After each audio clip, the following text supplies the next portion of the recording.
సమాజం మారాలని గుండెలు బాదుకుంటే సరిపోదు, మనం మారాలి. Kill piracy. సినీ పరిశ్రమకు క్యాన్సర్లా తయారైనటువంటి ఈ పైరసీని అరికడదాం, పరిశ్రమని రక్షించుకుందాం. Piracy is a crime. Please don't encourage piracy. ఒక మనిషిని వైరస్ క్రమంగా ఎలా చంపేస్తుందో ఇండస్ట్రీని పైరసీ అలా చంపేస్తూ ఉంది. పైరసీని నిర్మూలించండి, ఫిలిం ఇండస్ట్రీని కాపాడండి. పైరసీ అనే దొంగతనాన్ని దయచేసి అరికట్టండి. మా మేధస్సుని దొంగతనం చేయమాకండి. కల్తీ నీటిని మనం తాగాలనుకోం, కల్తీ తిండిని మనం తినాలనుకోం. అలాంటిది కల్తీ వినోదం మనకి ఎందుకు? మీకు నాణ్యతమైన సినిమా ఇవ్వడానికి ఎంతోమంది టెక్నీషియన్లు, ప్రొడ్యూసర్లు, డైరెక్టర్లు సినిమా గురించి చాలామంది కష్టపడుతున్నారు.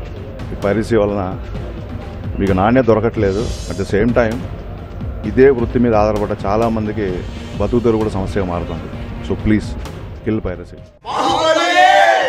జూలై 10th ఇంపార్టెంట్ క్లాస్ ఉన్నా మా బ్యాచ్ మొత్తం కలిసి థియేటర్ ఫస్ట్ షోనే చూస్తాము. టైం తీసుకున్నా కూడా పర్వాలేదు, కానీ మూవీ మాత్రం 100% ఎవరైనా ఇదే చెప్తారు, 100% మూవీ హిట్ అవుతుంది. జై మహేష్మతి.